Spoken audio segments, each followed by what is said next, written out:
one of the things I think that happens as a startup founder is you have to really be comfortable with putting yourself out there, whether it's like in a pitch or in front of customers or whatever. So in your journey, like in stand-up comedy, how did you develop that skill of, I mean, being in front of an audience, you don't know how they're going to react, you're in front of many different stages, all that stuff? How did I develop the skill? Well, I started with Second City in Chicago back in 2006. No intention of starting stand-up, but I was in sketch and improv. Won't give you guys the whole rundown because it's a huge backstory. But I found my way into stand-up in 2010. And I moved to Los Angeles in 2011. So I quickly realized that if I was going to be successful in entertainment and comedy, I was going to have to build a career with a huge base that that I could stand on forever.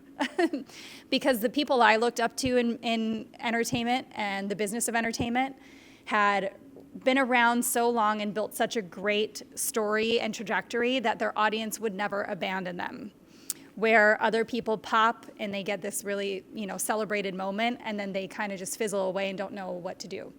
So I really taught myself the business side of entertainment early on. I started my first production company in 2013. I started my second in 2017, and really just understood the inner workings of a lot of different, pieces of the entertainment ecosystem, and that really helped me be comfortable with becoming a full-on entrepreneur.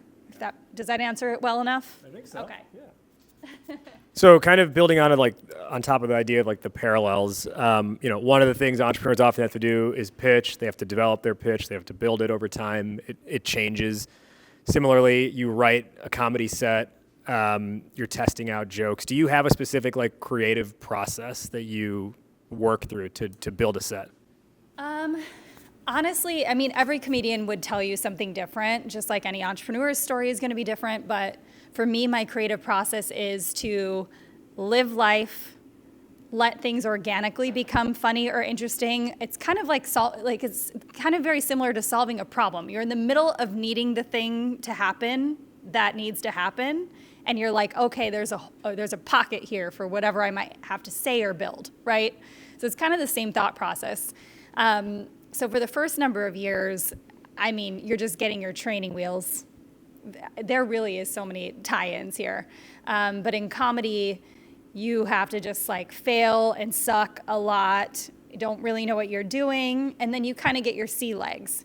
And then you get your overconfidence zone, which is like year 3 to year 5, where you think you're fucking awesome and you're really not that great, and you get your ass handed to you in a couple ways that you're not expecting. And then you go back down to humble land and you stay there for quite some time until you really start to catapult and know what you're doing with your life and your voice. And I find those track records to be really the same. Yeah. I don't know. Does that make sense to a lot of people? So actually, entrepreneurship, I feel like you can go a lot faster, but you've already done all the fuck ups before. So you can launch and do a really good job in like 2 years, have something really viable, where in comedy you can't really do that. So have you ever bombed on stage before? What was that like, if so? Or if never, tell us about your amazingness. No, if anybody tells you they have not bombed, they are full of lies. There's 3 memorable bombs that I have, which actually isn't that bad. I got really good about pulling myself out of a hole quickly if I was in one.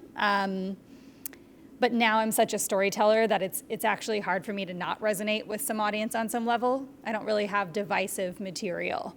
But the first and worst bomb I've ever had was in Decatur, Illinois.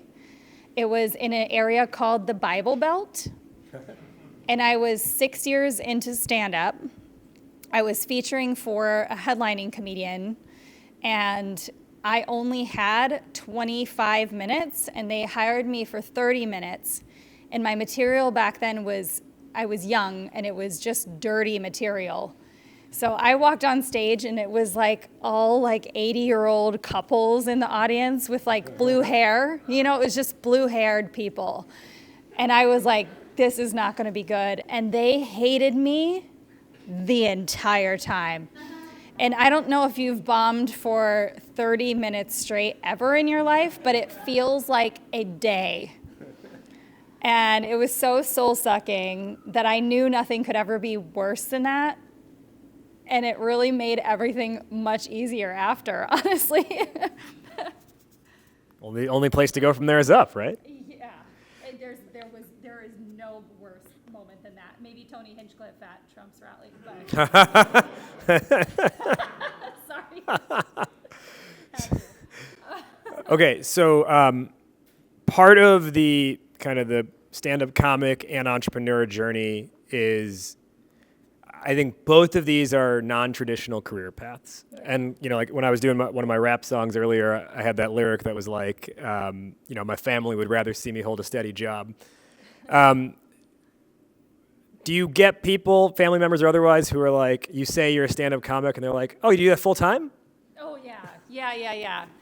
Or even people I haven't seen in a long time, they're like, oh, so you're still doing that comedy thing? Are you still doing that comedy thing? Which is fair. I don't expect people to keep track of everything we're all fucking doing. So that's totally fine.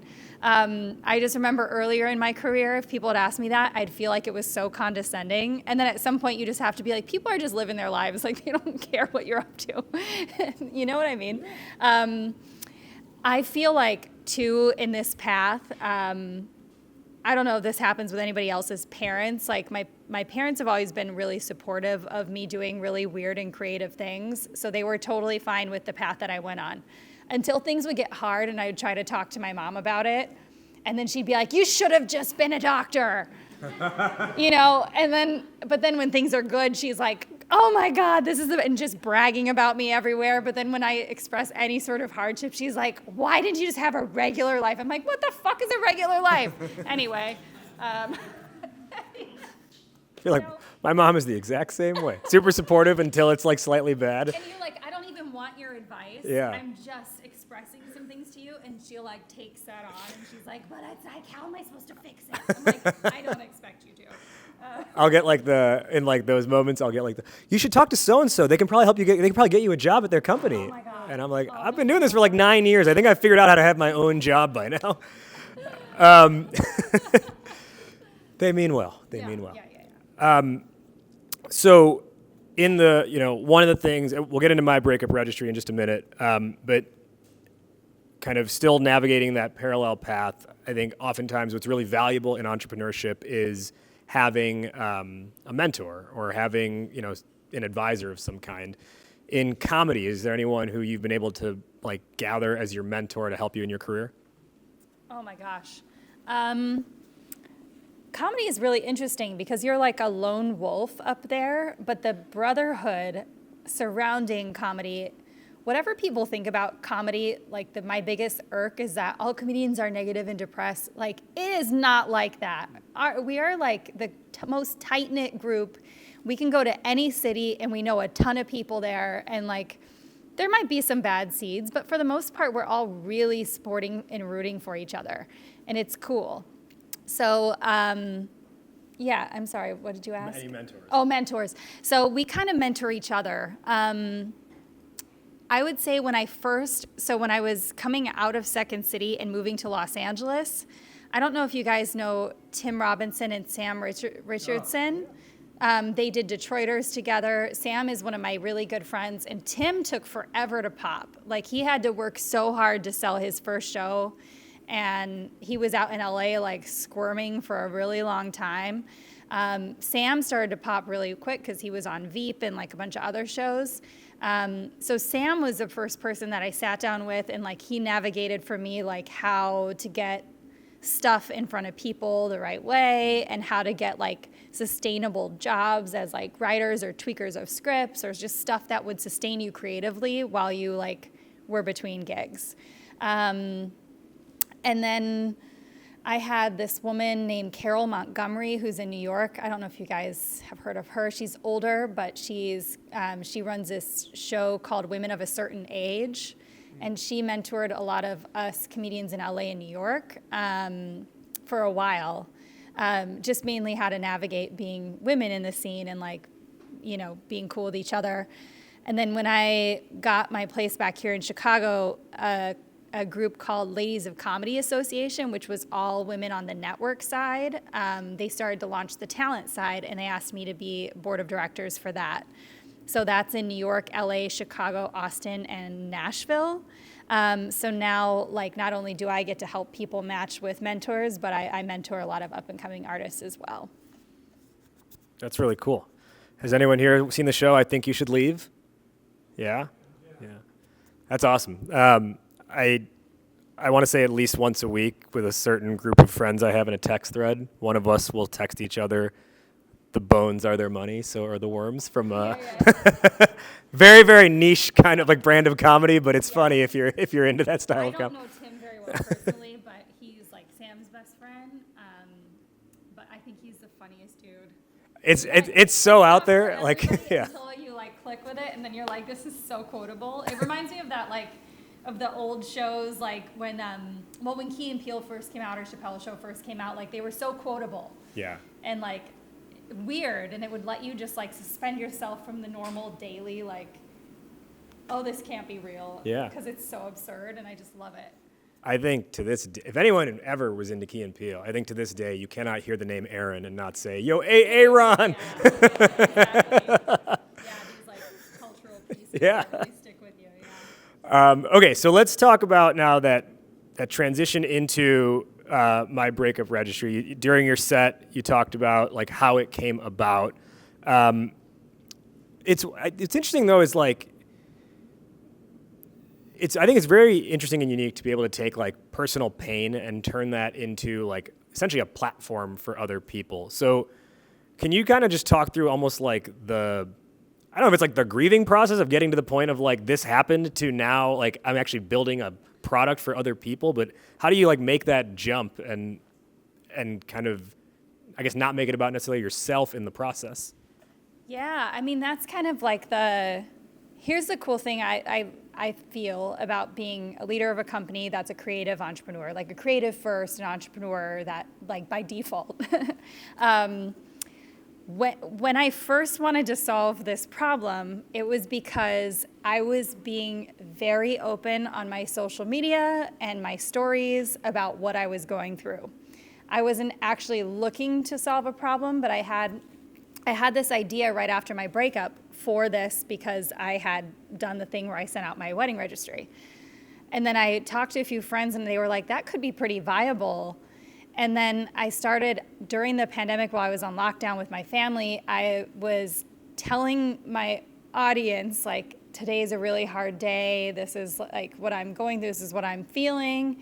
And, you know, I feel like I lost everything, but everybody else had lost everything too. So it kind of, I didn't feel right making it about that because people were losing their businesses. They were losing their family members. Like, it became an open dialogue. The timing of it was pretty epic because people started sharing their stories with me about different types of loss, whether it was relationship oriented or not.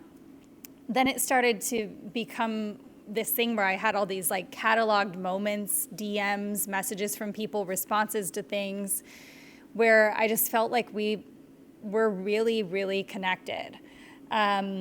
Then when I started to build publicly, which I did months before I was launched, I was getting feedback in real time about what people needed or wanted during a breakup or a divorce. That solved problem A, that allowed me to build the MVP. But once we got live, I continued that dialogue with my audience online and came to find out that there's a larger need for a larger, broader topic outside of just relationships, different types of losses, but still kind of confined to a unique bubble where nobody else is solving that problem. So we collected all that data in those conversations, and then I brought on a co-founder, and then we ripped down the MVP before I went on tour for 2 months in Europe, and just got back like a couple weeks ago, and put up a data collection space, and we are relaunching like really soon with an entire new platform and media company combined. So we're gonna be able to speak to this audience that we've grown, or I guess I grew it, and then she's helping me run it now. So it's like we've listened to everybody along the way, and it didn't just become like my story ate the whole thing, you know? I get to use stand up for my story, and then this gets to kind of morph and evolve with the people using it. Anyway. I think that's one of the biggest sort of like inflection points is the moment at which, because I think every business will start with some element of a personal story, but then it has to like rocket thrust out of that point. I don't know what the space terms are, but like, you know, there's like that point where the rocket gets enough velocity or the ship, what is it called, right? Escape velocity. Yeah, there yeah, it is, yeah. the escape velocity, yeah. Well, there are so many companies that used to be something else completely. I can't list them off the top of my head, I'm sure you guys know, but like who makes the keyboards now, and now they made the keyboards, but now they make like motorcycles and other stuff too? Yamaha. There's a bunch of companies like that. Like Nike didn't start out just as sportswear, did it? It was a running shoe. Originally. It was a running shoe, but it didn't have all the other branding that Nike has Blue now. Ribbon originally. Yeah? Yeah. I just And it was remember just there's a traction. bunch of huge brands that started as... Well, Wrigley's used to sell like soap, and they put the gum with it to help Oh, sell yeah, soap, right. And then people bought the soap for the gum, so they just started using the gum. Yeah, like brands as we know them today, so many of them started as like a singular other product that didn't even do anything similar. So it's you can evolve, you know, you can allow your company to morph. On that note, this may need fact checking, but I'm pretty sure that Listerine started as floor cleaner, and it can still be used as floor cleaner. Really? And Coca-Cola started off as cocaine, so there's that.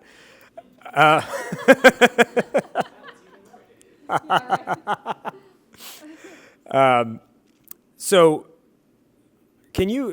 that sort of evolution of the product, you know, you talked about how you were able to, because other people were grieving in their own ways, it kind of naturally was able to shift away from just you personally. But I do think in startup world, we tend to get like very tied to our product and what we're building. And we have this vision that it's going to be this one thing. And so much of being a successful entrepreneur is the ability to pivot. Yeah. So can you just talk through like, you know, any advice you have or just from your own experience about like being able to embrace that pivot and not be so locked into one version, one vision? Yeah, I mean, even when I was starting to look at the longevity and the roadmap for my own company, you know, I wasn't really thinking about this when I launched, but a registry for breakups. Somebody goes in and creates a profile. They're going through a breakup. They want to list a bunch of their stuff. Great concept, very kitschy, very comedy adjacent, right? But how many people are going to come back to that unless we have a way for their friends to use it? So that was the second inundation of the MVP, is create a profile for a friend in need. But still then we were relying on cyclical, like, you know, the type of marketing and retargeting we would have to do to those people that hopefully aren't going through more breakups. We would have to have the volume of Hinge, which is designed to be deleted, to make it any sort of value. So we had to sit down and look at it and say, how do we broaden this up? What other types of things could people be breaking up with that we could still keep this in line, but also release all these media and content components where we can monetize in like 12 different ways, rather than just back-end monetization off of sales, off of a registry that we hope people maybe come back to again, but also don't really want them to. Does that make sense? So, you know, we had to really look at like, who do we want to serve? How many conversations do we want to have? What types of things are people actually dealing with? And how can we be the voice for people? If they maybe don't feel comfortable making a registry, maybe they would come here and listen to other people talk about something similar that they've gone to. Or if they don't really like listening to podcasts, maybe they would go see short clips on social media and TikTok, you know, Instagram and TikTok. So really creating the ecosystem for community was where things started to take shape. I think that point you mentioned about the reorder rate wouldn't really be there. Like how many times is someone going to come back and use that? I think that's so important. And quick kind of like adjacent to that is, this is why. Like how awful to retarget somebody and be like, hey, it's been 2.5 years. How are things going with Thomas? We're still here. Yeah. It's been long enough, hun. But that's why, so like it's kind of a sidebar, just like a adjacent to that is one of the things I often say when it comes to like how you're messaging what you're building or how you're pitching it is like a lot of entrepreneurs love to rely on the analogy of like we're the Uber for this or the whatever, we're the Pinterest for this, the Airbnb for this. But it's not automatically that if there's not an inherent like volume play as well. Like several years back, an entrepreneur I knew had an on-demand photography platform, and they kept calling it Uber for photography because it's an online marketplace. But the reality is like whether you're going to walk there, get the bus, or get a car going there, you have to go somewhere every day. The reorder rate is naturally built into the product. You don't need a photographer every day. We could all have our personal paparazzis around us, but we're probably not, we're not Kim Kardashian. The majority of the population is not there. Now you are about to be that successful, so you will have paparazzi following you. Thank you, but also Kim K is on a weird level. But that's the idea, right? Is like, like really think through in what you're building. Like don't fall into that trap of calling it, Uber for this or whatever, or creating that analogy, because then it can lead to creating the wrong assumptions about your own customer behavior. And so coming back to how you were able to recognize that, I'm not saying you were calling it Uber for anything, but you were able to recognize that in the previous state, either there's not going to be much of a reorder rate, or it'd be weird to hit someone up and be like, you've had enough with this person. Let's get another registry going. In this new version of the product, what have you found has been like the right way to support this community as you kind of head to your relaunch? Without giving too much away, because we're kind of in stealth right now about what we're doing, which is hard for me because I do like to share what I'm up to. But essentially, we cracked apart the user experience completely, and we recognized after I had behind the scenes conversations that are safe and like not being publicized with probably 500-600 people,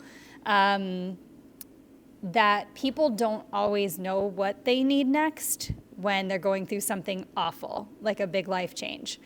There might be quick actionable things, like they need a way to have transportation to their job and they need a new place to live. Cool, let's take care of those. Now what? People don't really know. So building out more of a thoughtful user journey that allows them to decide one next step at a time, and then providing resources for that, where it doesn't feel salesy, it doesn't feel hacky, it just feels really like caring and supportive. And then the community ecosystem and all the other opportunities for people to connect with other people going through something similar is really important for us, because we can't carry that burden. We don't know everybody's experience, but if people can speak to each other, that's really powerful. So I'll leave it at that. Earlier on in the event when we were talking, you had mentioned how you very intentionally not taken on any outside investor money up to this point. That is oftentimes the default sort of like mindset that entrepreneurs get into. Like first thing they got to do is go out and raise money for it. Can you share your perspective on why that hasn't been the right move for you? Yeah, I mean, so when I first was preparing to know I'd actually launch, I had just launched. I was like 3 weeks after launch. It was kind of still pandemic because it was early spring 2021. So there was a lot of different investors taking pitch meetings over Zoom. And there was one investor group that I'd sought out based out of Denver that was focused on supporting women-founded startups. At this time, I was a solo founder, non-technical. I'm still non-technical, but I've solved that problem. But I'd found a dev shop to build this in New York, and I was running everything myself. I'm really good at pitching. I have like a clock in my head from doing stand-up for so many years, so they put me on a 4-minute pitch. I didn't practice it at all. I had them rolling on the floor the whole time, and they literally were going to write me $1 million check afterwards. I sat down with them the next couple of weeks. We had a lot of conversations. They were going to be first money in and bring in a couple other people. And then I started to meet with some other founders who had gotten money at an early stage like that, of that caliber, and heard the stories of what they had done wrong with it. So I told them, let's hold off on this as an option, and let me just get my feet on the ground a little bit heavier before I just take this massive amount of essentially debt on. And then I was hustling so much on my own that I was able to sustain the company. It runs really lean. And then I just didn't want their money. And then their VC fund ended up folding. So we've just gotten to a point where we have such a lean running group, and we have everything covered, and we want to just monetize as much as we can before we even consider taking on funding at this point. Yeah. I don't think it's always the move. One more, then we'll go to the audience, and then I have a final question we'll come back to after the audience question. So before we go to the audience, so I'll give you my personal sort of experience. I am like a living like slash mark. Like I do this slash this, like startup hype man / startup grind / rapper / I do MMA announcing / yoga instructor, and there's like 4 other things I think I'm forgetting. You're also in that like slash category, right? You're stand-up comic, startup founder, production company, right? And then like you lead communities as well. One of the questions I often get is like, how do you balance or manage it all? And to be honest, my answer is like, I don't think I do a good job of it. So, how do you feel like you're doing in that like balancing act of trying to, and I would say the 2 like probably most important things are this burgeoning stand-up career alongside this burgeoning tech product? Yeah, I mean, I don't think about things like that like most people. I don't think about a specific, like, I've always felt like I was operating on more of a highway than a road, and I can swap lanes a couple of times and still be going the same direction at the same speed. Working in entertainment, I've been working kind of 24/7 as far as like, not like a burnout level, but like I'm accessible at night. People call me about different deals or contracts at whatever time, and if I can answer, I do. Otherwise, I step away from dinner really quick and handle stuff. I just kind of handle shit throughout my day all day, because I've been reliant on myself my entire career and didn't come from money. So like when I launched a startup, it was just, I don't even look at them as separate categories. Like I'm the niche. I just do what I do. And like, it's not, when people say, oh, do you work on your startup full time? I'm like, what does that even mean? I've never had a full-time job. I've just always worked exactly when I need to all day until I'm done. Yeah. Like, I hate that mentality. I'm like, okay, I guess we just don't think the same, Anyway, that's my answer. Great. I like it. To the audience, any questions anyone here has for Natasha? Sure. Yes. How long would you say that it took when you really started feeling comfortable on stage to build up your routine to where you're, like you said, going 55, 60 miles an hour? Before you answer, I'm going to repeat it into the mic just so our clue catches it. So the question from the audience was, how long do you think it took from when you just started your stand-up career to being able to go like 55 to 70 miles per hour on stage? I mean, the artistic cycle of stand-up comedy is really weird and unique, because I felt like I had a really good voice on stage by like my 3rd or 4th year. I think I got my first TV appearance. But then I questioned everything that I was writing, and I threw it all in the garbage. So like I was working on a new hour, and that took some time in Los Angeles, because in LA you're doing like 3-4 shows a night, but they're all short sets filled with a bunch of comedians. That's when I started trying to push myself to tour more so I could do longer sets, open for other people, and kind of let material breathe.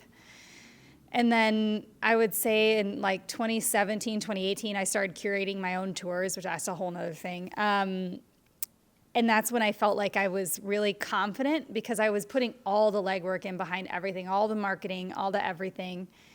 And then when my wedding was canceled, I was in a position where I'd already built up enough material where I only had to write like 5 or 6 jokes for that specific day, because who can prepare for that or prep that on another stage? And then from there, writing just became like, I know my voice, I know my tone, and I just write how I think. So I would say it took probably 9 years to really feel like that. And I've been doing it almost 15. Almost to the T. It takes 10 years to be an overnight success. Yeah. Yes, Naz. I feel like communication is one of the most important things that make somebody a successful entrepreneur, being able to communicate. And I think that a comedian has that superpower of breaking down some really hard topics and being able to communicate in any aspect and at any time in any business. And I have learned, I'm not a comedian, you are, you're a wonderful comedian. I have learned in my life as an entrepreneur and someone who tries to lead stuff and build stuff, that comedy is one of the most important ways to get through to anybody. If you're having, I love you, Brittany. Sorry, I was late today. But you know, I feel like comedy is what helps people communicate better and break down some really hard things and elephants in the room. So what do you have to say about that, and how has that helped you in your profession and your success? So, in summary, the question is, how have you used comedy to break down topics and bridge Be a successful entrepreneur. to be a successful entrepreneur To communicate. and to communicate? Yeah, I mean, comedy, like communication through comedy is connected, right? It's connecting a lot of us from a lot of different backgrounds and experiences through lived and shared experiences. There is an ability when you've been doing comedy for a long time to walk into any room and just feel like energetically you can just assess what's going on pretty quickly. And you can also do that with your words. You can see, you know, like I even just kind of gauge where you guys were at with stuff. I mean, like you can do that. It makes going into any pitch room, and I've been in some hard pitch rooms you think pitching for startups is hard? Pitching to networks for TV series is horrible. They're such cold rooms, and they like just sit there like with your arms crossed. Auditions are horrible. Like, this is a breeze to me. Going into like other rooms and pitching your startup that you love and you put everything into and you built it, it's not the same as going in and auditioning for something that somebody else wrote and that's their experience. You actually have the passion behind it. It's like, so you fuel good communication, connectivity, personality, and your actual real passion, and you're talking about your brainchild. I mean, you can't fail if you can connect all those pieces. You really can't. You can convince anybody to back you for anything. But even so, the most important, rather than money or funding, it's the trust in the community and the people that you serve. Because your marketing, your messaging, and how you speak to the people that your product, it's the same reason that I, as a comedian, like, know and trust my audience to always have my back. Like, you know, they'll be there. They'll ride the journey with you, you know? Let's do one more. Keisha? So both you and Raj do something really interesting. How do you personally stay in touch, right? Because I go into a lot of startup rooms, a lot of investor areas, a lot of entertainment areas, and I meet people who are just out of touch with like the human condition. Yeah. It's just like they don't realize that whatever they're saying is not connecting, and they're in a small echo chamber of people that sort of agree that they are connecting, and that's where they stay. However, we're funny tonight, right? Like, you connected with the audience. Raj is always connecting with the community. Like, what do you do to personally stay in touch? Because I know that has to be difficult, and I see so many people in you all's position who are completely out of touch with human beings. Yeah. I can answer first if you don't mind. Yeah, please. So the question was, how do you stay in touch, quote unquote? She doesn't mean in touch like email it. Yeah. How do you like stay grounded almost, or like Yeah, connected to how do you humans? How do you know how to connect with people? Because you can talk about connection, but like, what the fuck does that mean, right? Right. Like, how do you know that you're going to be funny? How do you know that a startup idea is good? How do you know that what you're doing matters to people from a human standpoint? Okay, well, that made it a more complex question. So if we take the first part of the question, for me, I think one element is a semi-common piece of feedback I get from people in the startup community is they don't see me at all at startup events. They're like, or like with the groups of people hanging out. And honestly, I only have so much time, so I can't be at everything. But also, I very much like, I don't know if it was intentionally or just happened this way, but like, I do not only surround myself with people in the startup world. I really think entrepreneurship can make you an asshole quickly, where like you think what you're doing is so important, more than like what a surgeon does. And then you get these people on like Twitter and stuff who are like, I'm returning my dog because the 8-minute walk was taking out the potential to become a billionaire by the age of 35, which, true story, this happened like online recently. This guy returned his dog because taking it for a walk was holding back from becoming a billionaire. So I don't know, I feel like keeping friends that are just not in this world at all is one way, because like they don't give a shit about what I do. Like they really don't. And I could like tell them something and be like, oh, I don't even know what that means. So I don't know, I feel like that's one way. And then the other is I have been fortunate to be able to like do some cool things and like talk to some cool people and all that kind of stuff and meet cool people. And I never like let it, I always am like, let me pinch myself right now that I get to do this. Even if I think I deserve to be in that room or like I should be meeting that person, it's not beyond me that like it's cool that I got to do that. So let me tell myself that it's cool, and tell other people that I think it's cool that I got to do this thing. And in a way, there's some element of like I think trying to stay humble in that. Yeah, that is a really good and layered question. I feel like, okay, when I first got to Hollywood and I was 26, I was like, what the fuck's wrong with all these people? And like, no, here's the thing though. I mean, because I'm born and raised in Wisconsin. My family's mixed race. So I saw some shit. I grew up in a good place, but like I grew up farming starting when I was 9. You know, I came from just enough understanding, but absolutely zero privilege that like I got to LA and was like, oh, it's so much cooler to be like way chiller than these people are being. So I remember like wearing flip-flops to the montage and like a wife beater, and people would come up to me and be like, what's your deal? Because I was looking so off that they thought I was like important. Is that a gimmick? Yeah. like you know that billionaire look where people dress like the same black shirt and pants. Like it was funny. And then I was just like, oh, all this stuff is so showy and it's really not my speed. I really don't care. And that's the cool thing I like about comedy.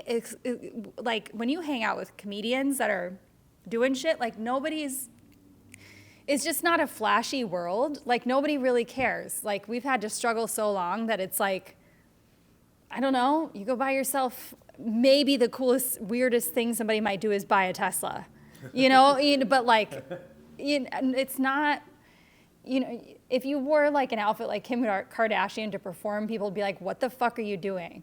And then coming back to split time between here and LA, I feel like my friend bases are like a mix of creatives, a mix of a lot of things that people do. But the key is always having conversations with people and keying into people that you can feel are like a real person to have that kind of conversation with. I always honed in on the person at the party. Don't care if it was a janitor. I don't care if it was just somebody I never cared who anybody was. If it was a good conversation, that's where I was sticking and having it. And then I had a podcast for a long time where I got to know other artists and comedians and doctors on a different level, like no agenda, just coming in and having a conversation about their life. And I love people's stories. You know, we can get obsessed with our own stories because we're the ones telling them, but I find other people far more fascinating. So, you know, I think that's just really important, you know, especially when you're in settings like this, instead of going up and being like, I do this and blah, blah, blah, blah, blah, blah, blah, and just dumping on people, like, let it be conversational, understand what drives them as well. Or if somebody does need to dump, be the person that takes it for a minute. But, you know, just, we do owe it to each other, especially with everything how it is now, to try to be really curious. Curiosity can go a long way. I'm smirking because I'm a child, and you said if someone needs to dump, just take it. I understood what you meant, but I'm telling you I'm a child.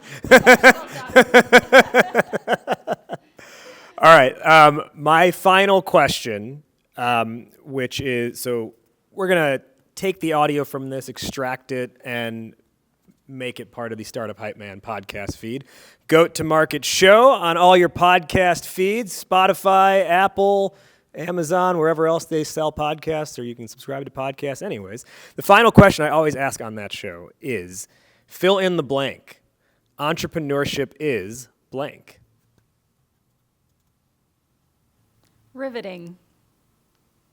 Okay, now you gotta say more on Well, I have that. to say more? I thought you just... Well, I like the one word, but now I want the expansion. Very long blank. Well, you didn't express that. I was thinking one, like, you know, what are those Mad Libs? I thought that was my one blank. Sometimes I let it go with the one word, but when I'm like, ooh, that's interesting, I haven't heard that before, I want to hear. Well, I like the word riveting because it's, like, exciting, but also, like, what the fuck is happening? You know? Like, I feel like riveting explains a lot. Like, there's a lot of ups and downs. We don't really know what's going on. All right. It's got a lot of question marks. All right. Right. Entrepreneurship is riveting. You heard it here first. My friends, just like we welcomed her to the stage, we're going to thank her for her time in that same raucous fashion. So everybody stand up. And one more time, give a huge thank you and round of applause to Natasha Pearl Hansen. That was great.